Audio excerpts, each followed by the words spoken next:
Hello everyone. आज हम environment engineering में रैपिड ग्रेविटी फिल्टर पढ़ेंगे।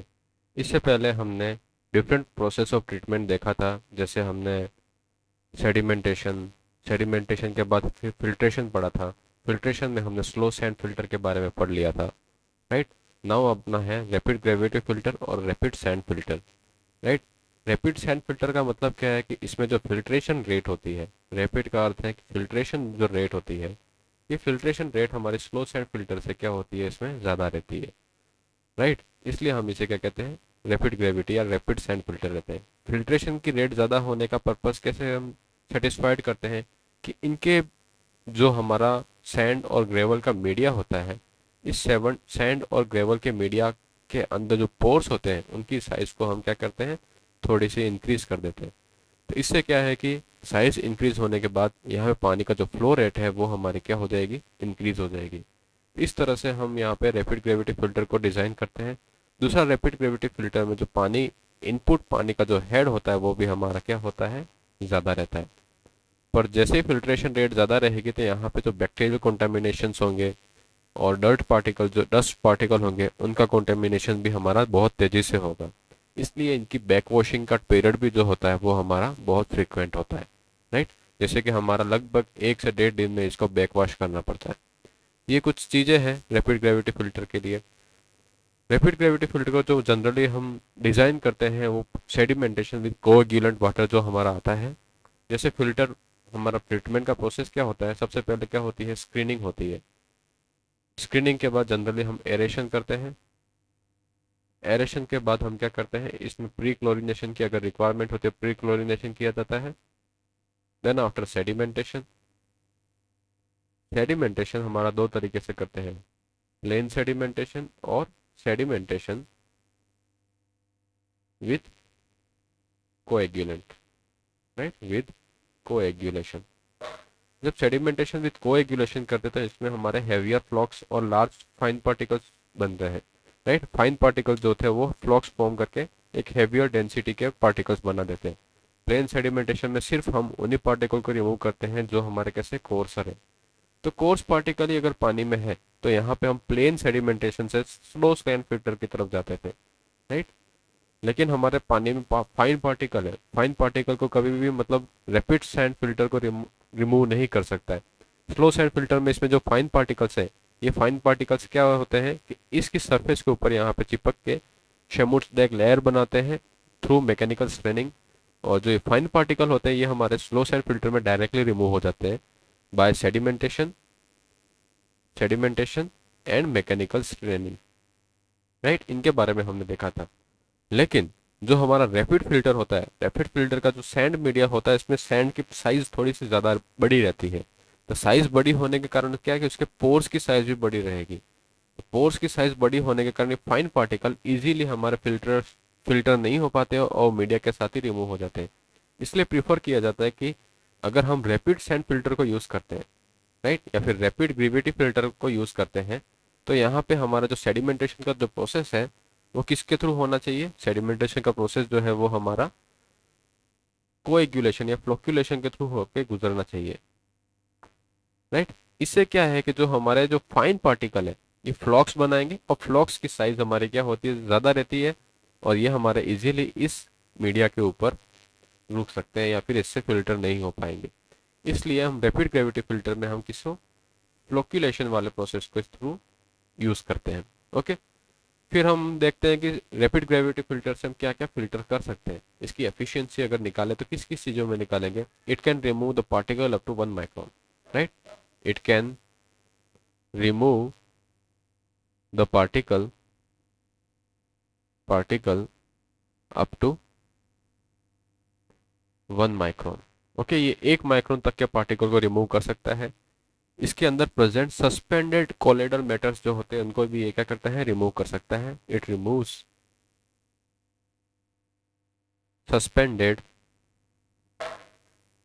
Colloidal matters, right?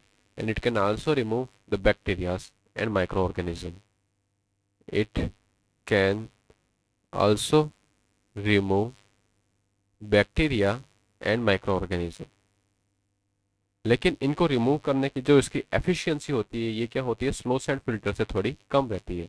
पर फिर भी हम इसको सिटीज में और वहाँ पे यूज़ करते हैं क्योंकि इसकी जो फिल्ट्रेशन रेट होती है वो कंपेरेटिवली बहुत ज़्यादा रहती है, राइट। तो इसलिए हम यहाँ पे इसको यूज़ करते हैं। रैपिड ग्रेविटी फिल्टर का जो प्रोसेस होता है वो कैसा होता है, जैसे ये हमारा क्या है, रैपिड ग्रेविटी फिल्टर है, राइट। इस तरह का हमारा एक स्केमेटिक डायग्राम है। इसमें हमारा यहाँ पे पानी फ्लो होता है, राइट। यहाँ पानी इनपुट हुआ, इनपुट होके ये क्या है कि इस इनलेट चैम्बर में हमारा स्टोर होता है। इनपुट करने के लिए इस वॉल नंबर 1 को हम ओपन करेंगे, राइट। इसे ओपन करने के बाद यहाँ पे पानी इनपुट होगा। इनपुट होने के बाद ये पानी क्या है, इस फिल्टर मीडिया के ऊपर जाएगा। इस फिल्टर मीडिया के थ्रू ये फिल्ट्रेट करेगा। फिल्ट्रेट होने के बाद ये क्या, ड्रेन्स है इस पानी को कलेक्ट करने के लिए, जिसे हम लेटरल ड्रेन्स कहते हैं।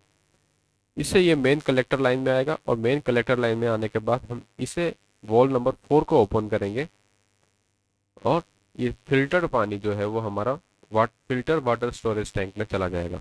इस तरह से पूरा का पूरा हमारा क्या है, फिल्ट्रेशन का प्रोसेस चलता है। सबसे पहले हम वॉल नंबर 1 और वॉल नंबर 4 खोलेंगे और पानी का इनपुट होगा जो हमारा सेडिमेंटेशन विद कोएगुलेंट आया है, इस पानी को हम फिल्टर करेंगे। इसके अंदर जो प्रेजेंट फ्लॉक्स और ये जो होंगे फाइन पार्टिकल्स होंगे, ये यहाँ पे क्या होंगे, स्टोर हो जाएंगे। और जब इनका स्टोरेज ज़्यादा रहेगा तो इससे क्या होगा, हमारा पानी ब्लॉक होगा और उसका हेड लॉस हमारा क्या होगा, इंक्रीज होगा। जब हेड लॉस इंक्रीज होगा तो हमें क्या होगी, इसकी बैक वॉशिंग की रिक्वायरमेंट रहती है। रैपिड ग्रेविटी फिल्टर जो होते हैं उसमें हमें जो बैक वॉश करना पड़ता है, मतलब उसको जो धोना पड़ता है, वो लगभग 1 से 1.5 दिन में, मतलब 36 to 48 आवर में हमें इसको वॉश करना पड़ता है, राइट। तो बैक वॉश के लिए हमारे इसमें ये मैकेनिज्म होता है। इसमें एक वाटर स्टोरेज टैंक होता है जिसे हम वॉश वाटर स्टोरेज टैंक, जिसकी हाइट अच्छी खासी रहती है इस टैंक से, ताकि हमें एक पर्टिकुलर हेड मिल सके, ताकि यहाँ से हम प्रेशराइज वाटर को पुट कर सके, राइट। एक हमारा यहाँ पे एयर कंप्रेसर होता है। इन दोनों का पर्पस ये होता है कि यहाँ पे फर्स्ट तो ये क्या करते हैं, इस चार्ज को न्यूट्रलाइज करते हैं, ताकि सैंड मीडिया और इन फाइन पार्टिकल के बीच में जो बॉन्डिंग है इसको ये क्या करे, इस अट्रैक्शन फोर्स को ये क्या करे, रिड्यूस कर सके, राइट। तो यहाँ से फिर अब हम क्या करेंगे, जब बैक वॉशिंग करेंगे तब ये जो वॉल है, वॉल नंबर 1 और वॉल नंबर 4, इसको हम क्या करेंगे, यहाँ पे क्लोज कर देंगे। वॉल नंबर 4 को क्लोज कर दिया और वॉल नंबर 6 और वॉल नंबर 5 को ओपन कर देंगे। जब वॉल नंबर 5 और वॉल नंबर 6 को ओपन करेंगे तो यहाँ से ये पानी इस तरफ ऊपर की तरफ ये वॉश करता हुआ ऊपर जाएगा। इसके साथ हम कंप्रेस्ड एयर भी इसमें पुट करेंगे ताकि पार्टिकल जो है वो इसके कॉन्टेक्ट से अलग हो जाए, राइट। देन आफ्टर फिर ये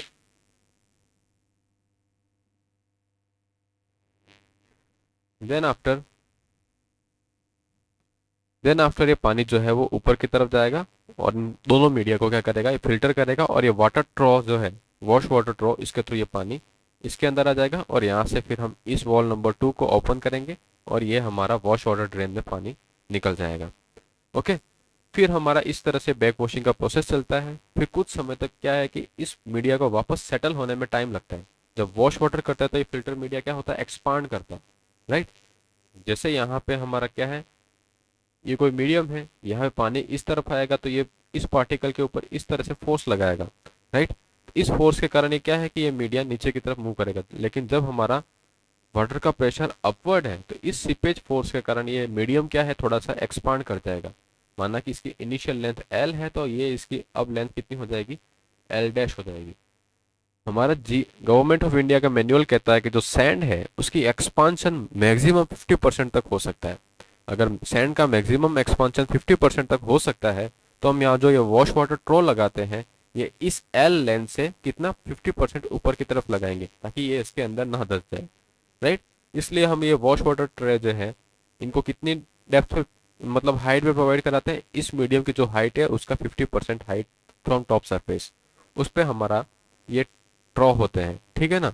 फिर यहाँ से पानी फिल्टर होकर बाहर निकल जाता है। देन अगेन वापस जब हमारा जो ये फिल्टर मीडियम है ये कमीशन होता है तो हम क्या करते हैं कि सबसे पहले वॉल नंबर 1 खोलते हैं। वॉल नंबर 1 जब ओपन करेंगे तो यहाँ से पानी आएगा, पानी इनलेट चैम्बर में जाएगा, इनलेट चैम्बर से वापस से किस में आएगा, सरफेस के ऊपर आएगा। अभी हमारी क्या है कि सैंड और ग्रेवल वापस सेटल नहीं हुए, इनको सेटल होने में और जो पार्टिकल है इनको रिमूव करने के लिए हम वॉल नंबर 4 को तो ओपन नहीं करते, लेकिन फिल्टर से हुआ पानी वापस रेगुलर धीरे धीरे आएगा, लेटरल्स में जाएगा, और लेटरल्स में जैसे इधर जाएगा तो कुछ समय तक का पानी जो इसमें थोड़ी थोड़ी गंदगी रह गई है उसको रिमूव करने के लिए इस पानी के लिए हम क्या करेंगे, वॉल नंबर 3 को ओपन करेंगे। और वॉल नंबर 3 को कुछ समय तक कुछ डिस्चार्ज इसको हम वापस ड्रेन करेंगे। देन आफ्टर वॉल नंबर 3 को क्लोज करेंगे और 4 को वापस हम क्या करेंगे, ओपन करेंगे।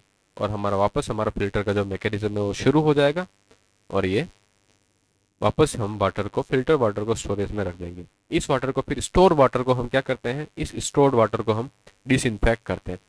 यहाँ पे इसकी बैक्टीरियल रिमूवल एफिशिएंसी जो होती है वो 80% के आसपास रहती है, लेकिन 100% तो बैक्टीरिया रिमूव नहीं हुआ है, और वापस बैक्टीरिया जो अगर कुछ रह गए हैं तो वो प्रेजेंस ऑफ फूड क्या होंगे, वापस कॉन्टामिनेटेड हो सकते हैं। इसको अच्छे से रिमूव करने के लिए हम यहाँ पे क्या डिसइंफेक्शन प्रोसेस को शुरू करते हैं। राइट, डिसइंफेक्शन प्रोसेस हम अगली क्लास में देखेंगे। ये पूरा हमारा फिल्टर का प्रोसेस होता है। इसको थोड़ा और रिवाइज करते हैं। इनिशियली हमारा वाटर इन हुआ, वॉल नंबर 1 ओपन किया, यहाँ से ये पानी इनलेट चैम्बर में जाएगा, इनलेट चैम्बर से ये फिल्टर मीडिया पे आके फिल्टर होते हुए ये हमारा स्टोरेज रिजर्वायर में आ जाएगा। देन आफ्टर हमें लगभग 1 से 1.5 दिन बाद क्या होता है कि पानी, इस फिल्टर मीडिया को वॉश करने की आवश्यकता रहती है, क्योंकि यहाँ पे जो टॉप सरफेस पे जो ये फाइन पार्टिकल्स आके जम जाते हैं, ये इस पानी को क्या करते हैं, क्लॉग करते हैं, और क्लॉग के कारण इसका जो हेड लॉस है वो इंक्रीज हो जाता है। जब इसका जो ये हेड लॉस है ये लगभग कितना अपना मतलब 80 to 90 सेंटीमीटर तक बढ़ जाता है, तो हमें यहाँ पे वॉश करने की आवश्यकता रहती है। तो वॉश करने के लिए हमारा एक हाई लेवल पे, मतलब हाई हेड पे एक वॉश वाटर स्टोरेज टैंक होता है और एक एयर कंप्रेसर होता है। इसके लिए हम वॉल नंबर 5 और 6 को ओपन करेंगे। इससे हमारा वॉश वाटर क्या है, ग्रेवल से होकर सैंड से पास होता है, फिर वाटर ट्रॉस है ये इनलेट चैम्बर में आता है, फिर वॉल नंबर 2 को ओपन करते हैं तो ये वॉश ड्रेन में आ जाता है। राइट, इस तरह से हमारा मीडिया धुल जाता है। जब ये सैंड मीडिया, फिल्टर मीडिया धुल जाते हैं तो उसके बाद क्या होता है कि इनका जो सैंड का जो है वो एक्सपांशन हो जाता है, क्योंकि यहाँ पे हमारा डाउनवर्ड टू अपवर्ड जब सीपेज फोर्स लगता है तो सैंड का क्या हो जाता है, पार्टिकल का एक्सपांशन हो जाता है, और इसके बीच में कुछ ना कुछ इम्प्यूरिटीज़ और गंदगी है वो अभी भी चिपकी हुई रह जाती है। तो उसके लिए जब हम वापस इस फिल्टर को कमीशन करते हैं, इस फिल्टर को वापस हम फिल्ट्रेशन के लिए यूज़ करते हैं, तो कुछ क्वांटिटी ऑफ वाटर को हम क्या करते हैं, वापस ड्रेन ही करते हैं, ताकि फिल्टर वापस सेटल हो जाए। और फिल्टर सेटल होने के बाद क्या है कि उसमें जो इम्प्यूरिटीज़ है या फिर उसकी जो कैविटीज़ है वो भी हमारे क्या हो जाए, रिड्यूस हो जाए, और वो वापस अच्छे तरह से काम करने लगे।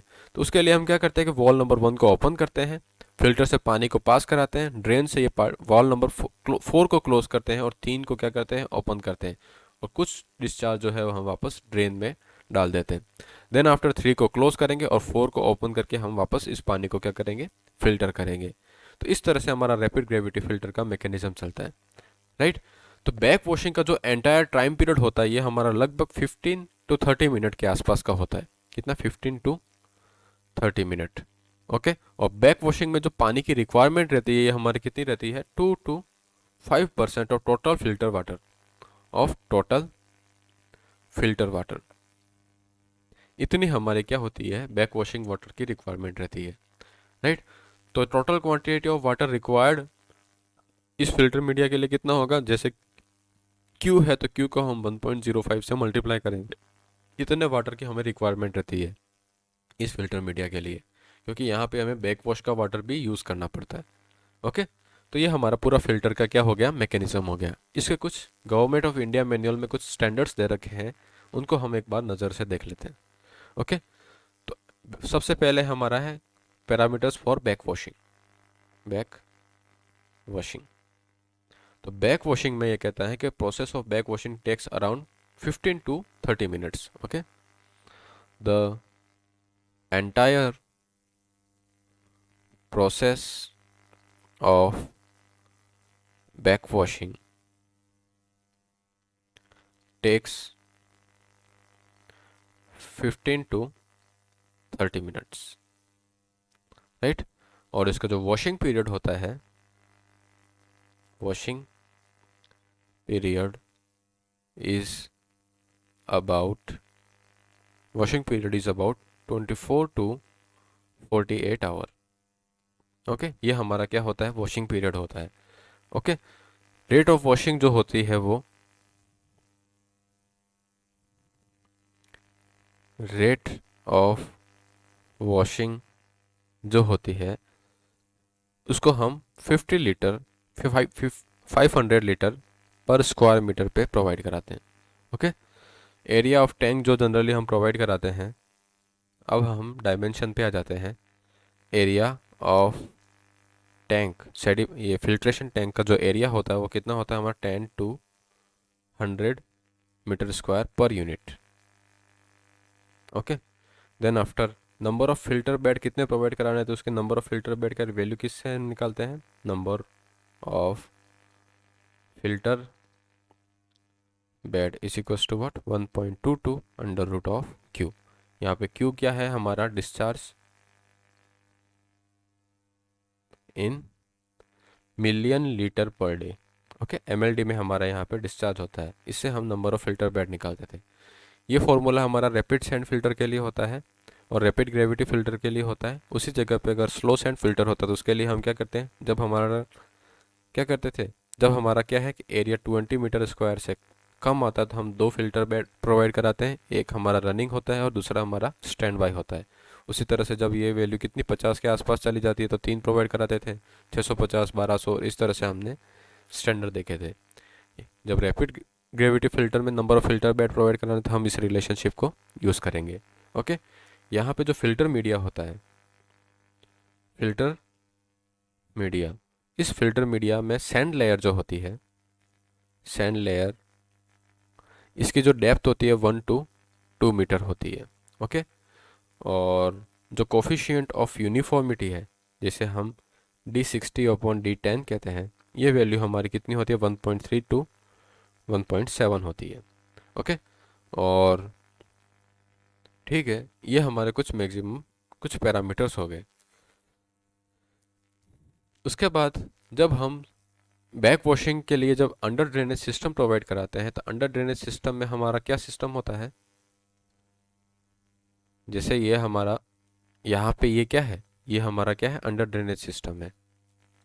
यहाँ पे ये जो हाईलाइट किया ये हमारा क्या है, अंडर ड्रेनेज सिस्टम है। मतलब यहाँ पे लेटरल ड्रेन्स हैं, मेन पाइप्स है और परफोरेटेड पाइप्स है। तो ये दिखता कैसा है,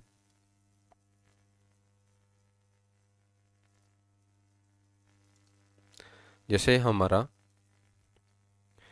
यहाँ पे क्या है, ये मेन पाइप है, राइट। इस मेन पाइप के ऊपर यहाँ पे क्या है, हमारा लेटरल पाइप्स लगे होते हैं इस तरह से, स्पेसिंग फिक्स होती है इनकी। इस तरह से हमारे क्या होते हैं, लेटरल पाइप होते हैं। हम ऊपर से देख रहे हैं तो हमें कुछ इस तरह से दिखेगा। इसके ऊपर हमारा क्या होता है, ग्रेवल का सैंड मीडिया रहता है, राइट। यहाँ से हमारा बैक वॉश वाटर आता है, फिर यहाँ से ये इस लेटरल्स में जाता है। इस लेटरल्स के ऊपर हमारे क्या होते हैं, परफोरेशंस होते हैं, मतलब छेद होते हैं। इन छेद से पानी क्या है, बाहर आता है। और इसका अगर हम साइड व्यू देखें तो हमारा क्या है, ये जैसे मेन पाइप है, मेन पाइप के ऊपर यहाँ पे क्या है, ये ड्रेन्स है, लेटरल ड्रेन्स है। इन लेटरल ड्रेन्स के ऊपर हमारा क्या है, ये ग्रेवल मीडिया है, राइट। इस ग्रेवल मीडिया में फिर पानी परफोरेशन के थ्रू बाहर निकलेगा, राइट। इस तरह का हमारा क्या होता है, मैकेनिज्म होता है।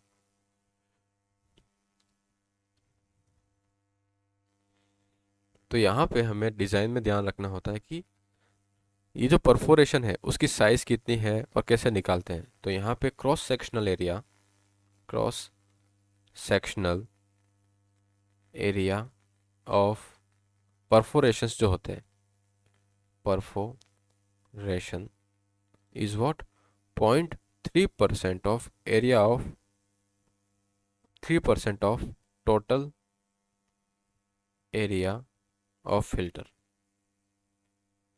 ओके, तो एरिया ऑफ फिल्टर हम निकाल ही सकते हैं फिल्ट्रेशन रेट से। ओके, तो ये इतना होता है। यहाँ पे जो फिल्ट्रेशन रेट होती है वो कितनी होती है, एरिया ऑफ फिल्टर किसे निकालेंगे, एरिया ऑफ फिल्टर किस तरह से निकालेंगे, ये होती है हमारी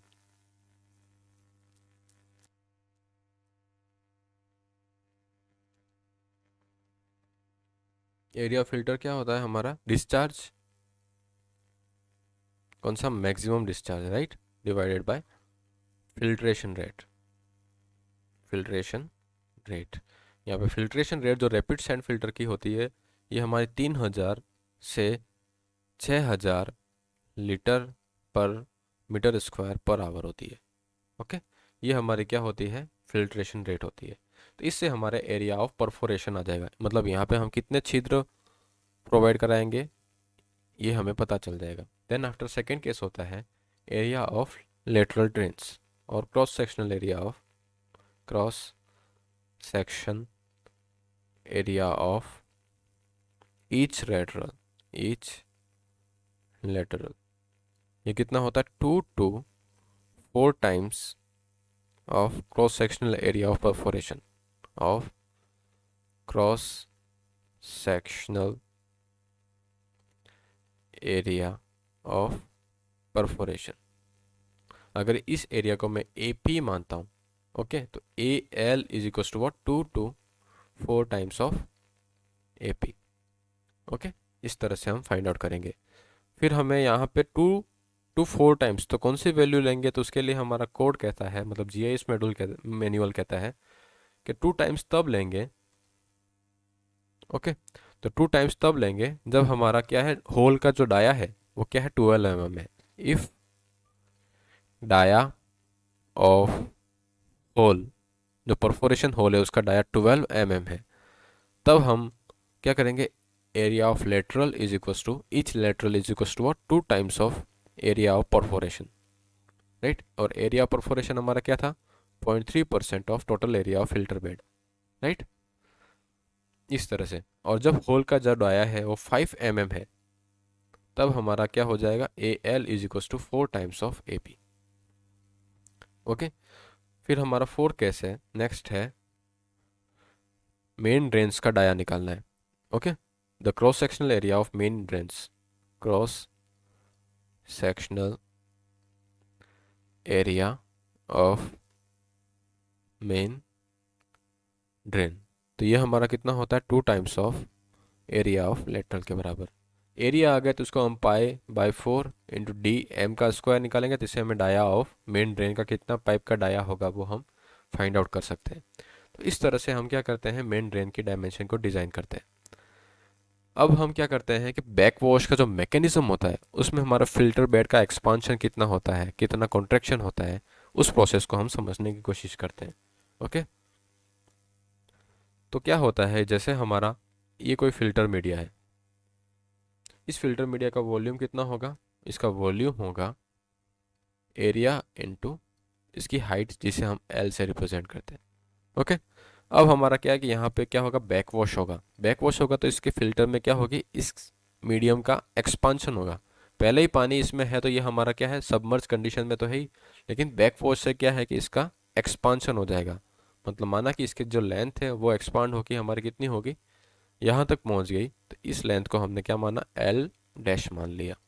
ओके, यहाँ पे किसी इंडिविजुअल सैंड पार्टिकल को अगर हम स्टडी करते हैं तो इस इंडिविजुअल सैंड पार्टिकल पे एक फोर्स तो उसका क्या लग रहा है, डाउनवर्ड ग्रेविटी फोर्स लग रहा है। कौन सा, ग्रेविटी फोर्स। और ये सैंड पार्टिकल क्या पानी में सबमर्ज्ड है, तो यहाँ पे एक क्या लगेगा, बॉयंट फोर्स लगेगा, बॉयंट फोर्स। ओके, तो इस बॉयंट फोर्स की वैल्यू कितनी रहेगी, बॉयंट फोर्स किसके बराबर रहता है, वेट ऑफ लिक्विड डिस्प्लेस के बराबर। वेट ऑफ लिक्विड कितना डिस्प्लेस होगा, जितना वॉल्यूम उस सैंड पार्टिकल का है उस इनटू वेट ऑफ लिक्विड, मतलब वॉल्यूम ऑफ सैंड पार्टिकल कितने हैं, volume of solids into gamma W। तो ये हमारा क्या हो गया, बॉयंट फोर्स के बराबर हो गया। ग्रेविटी फोर्स हमारा क्या हो जाएगा, VS इंटू गामा S। यहाँ पे डेंसिटी किसकी आएगी, सैंड पार्टिकल की आएगी। ओके, तो ये नेट फोर्स इसके ऊपर कुछ इस तरह से लगेगा।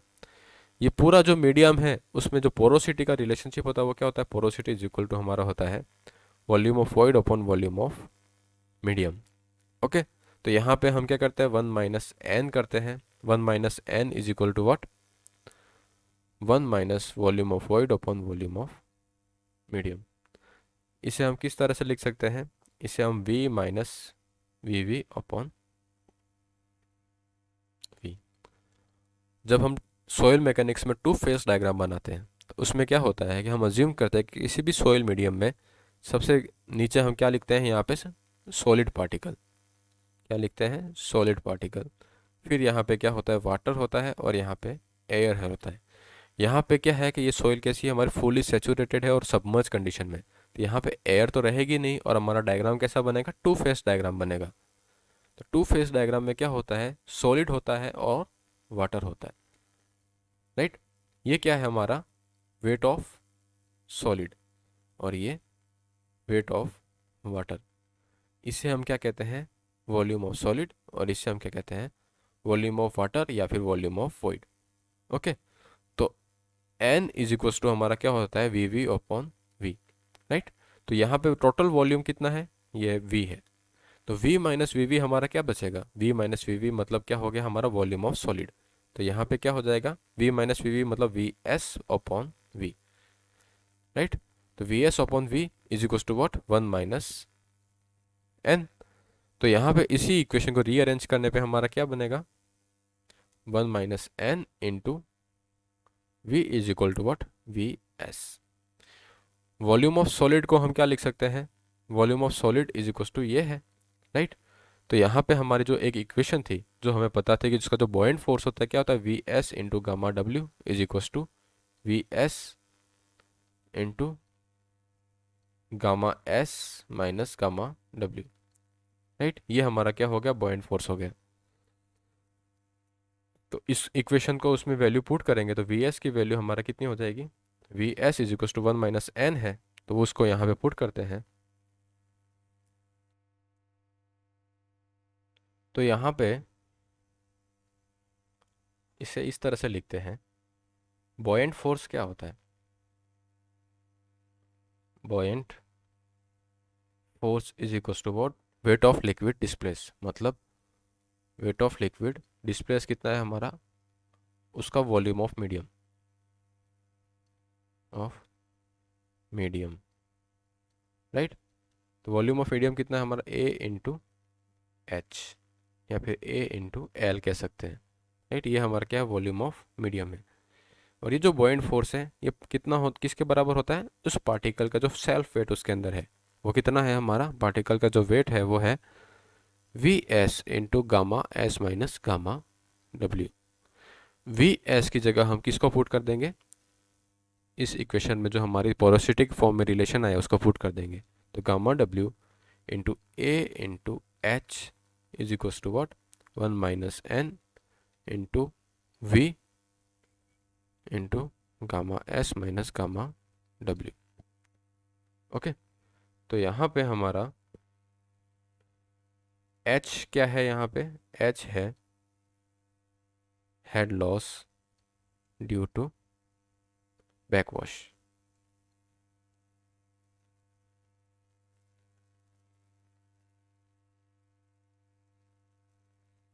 ओके, तो head loss due to backwash हम किससे निकालेंगे, वॉल्यूम की वैल्यू क्या होती है, ए इंटू एल।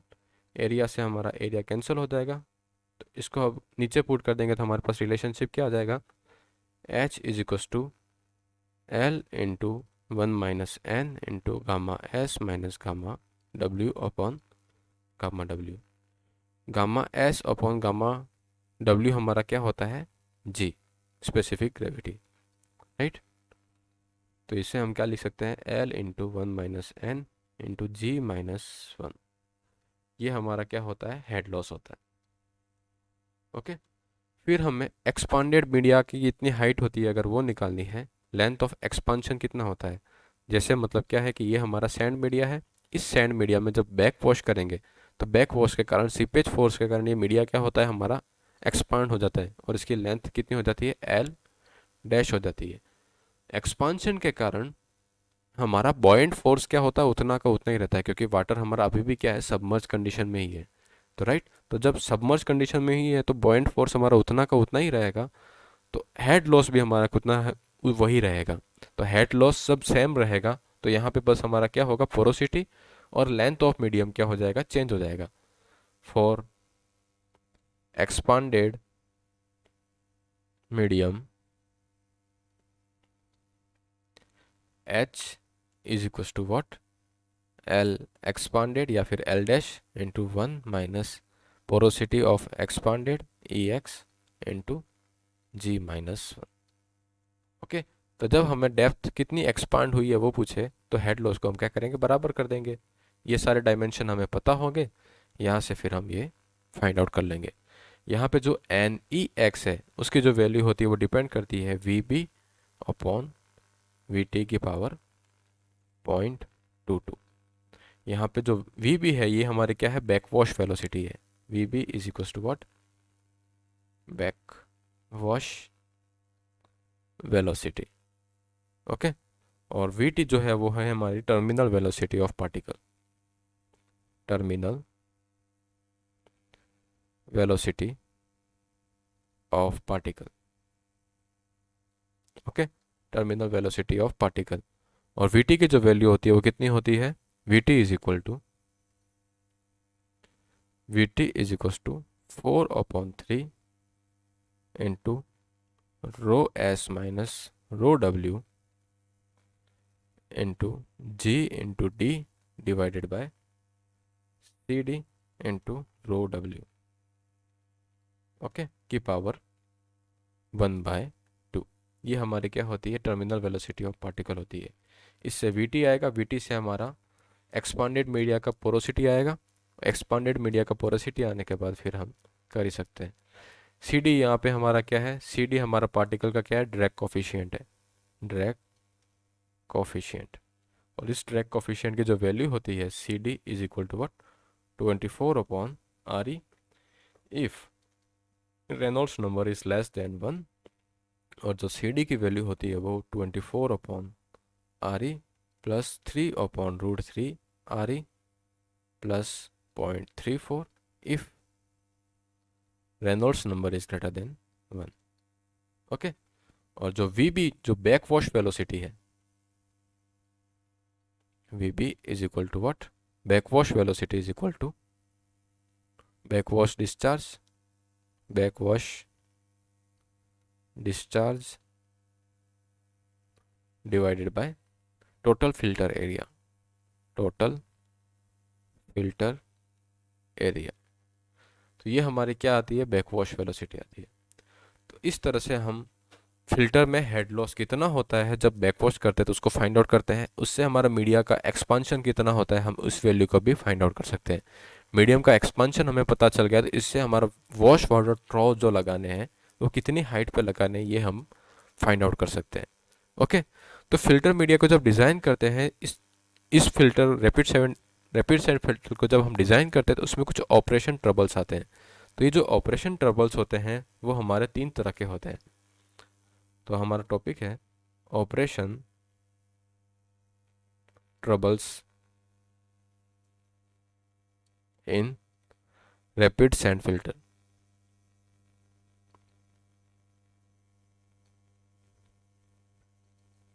फर्स्ट है air binding, second is mud ball formation, mud balls formation, and third trouble is cracking of filter,